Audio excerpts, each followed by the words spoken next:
All right, more on our top story. Crowds of Sudanese citizens are out on the streets of the capital Khartoum to protest for a second day against Monday's military coup. At this time, people were reported killed and dozens injured as a result of soldiers opening fire. For an analysis on the situation in Sudan, let's bring in Babatunde Aloba, Africa Fellow at the think tank group Atlas Network, as he joins us. All right, today let's actually bring in, so talk to us. Things are not getting better and the world is actually not happy with how things have played out in Sudan. At the moment, we even hear that aid to Sudan has been stopped. For you, make out what has been happening in Sudan. Could this have been averted in the first place?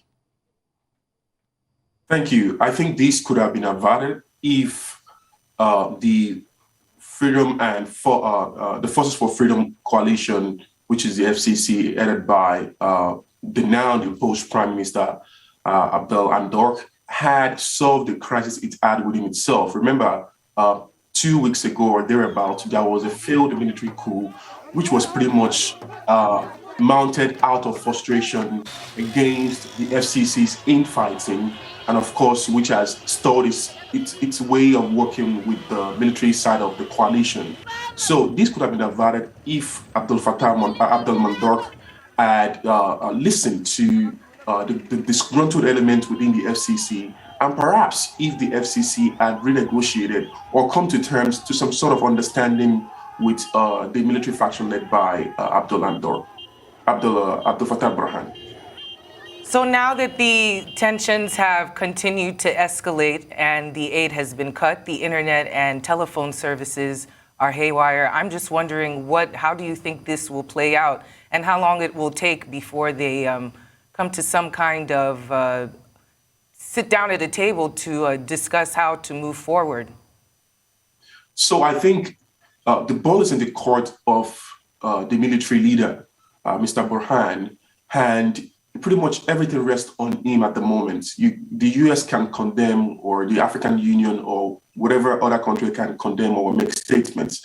But if you go by the current trend in Africa, at least in the last 1 or 2 years, you will see that the military rulers, in cases where there have been coup, wield more power than perhaps we ever thought.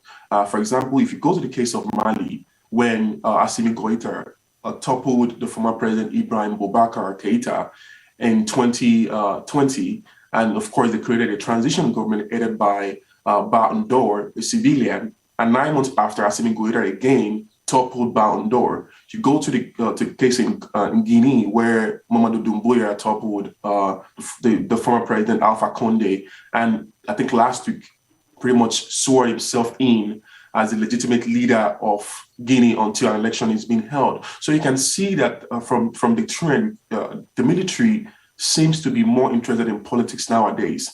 And they may be promising to hold elections or even promising to work with a civilian coalition to bring about elections. But I do not think this is the case. And in Burhan's case, I think we could be seeing what will likely be a start of another military dictatorship in Sudan after al-Bashir's 30-year rule.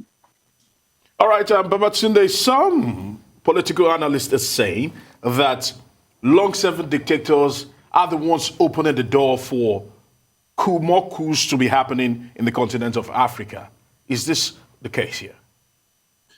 See, Aaron, you know as well as I do that greed and the lack of transparency in long-term leadership can only brew disgruntled elements that will break out of issues like marginalization, persecution, or the intolerability of criticism. And if this is the case, then you can only expect one thing, that eventually when the dictatorship is toppled, that there'll be a lot of contestations as regard who should be the rightful leader or who should be included in that government. You see, one of the many problems, one of the many reasons why this problem is happening in Sudan is because a lot of tribes, remember, Sudan is a very, very, very diverse country.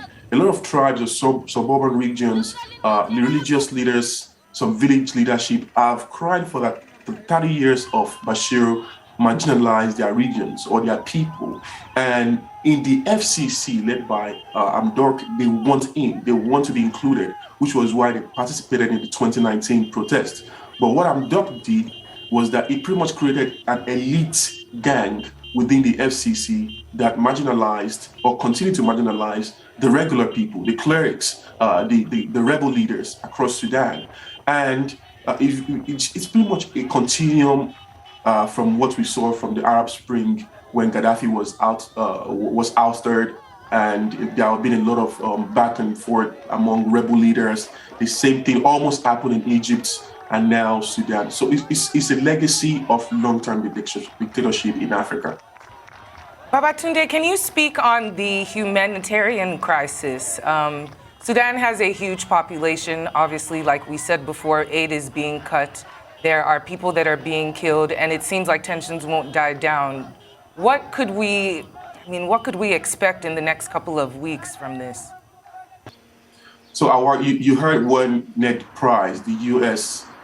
Secretary, one of the people working at the Foreign Department, said the $700 million aid meant to be sent to Sudan has now been stored. I think that's, although I'm not a big advocate of foreign aid, but when it comes to humanitarian situations like this, you can only feel for the Sudanese people, particularly if you think around the current economic state of the country. The country is witnessing one of the worst economic moments it has ever seen after independence. For example, the unemployment rate is closing to about 19% for a country of about 40 or thereabout million people. And the inflation rate is at a record high, 166%, plus COVID. You put this along together with the poverty rate in the country. So you can see that people are pretty much frustrated.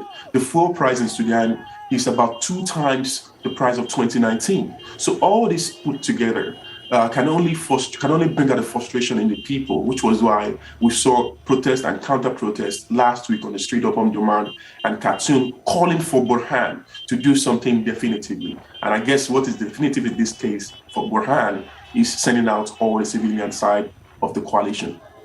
Well, I want to say many thanks to you, Babatunde, for taking our time to update us with what is happening in Sudan.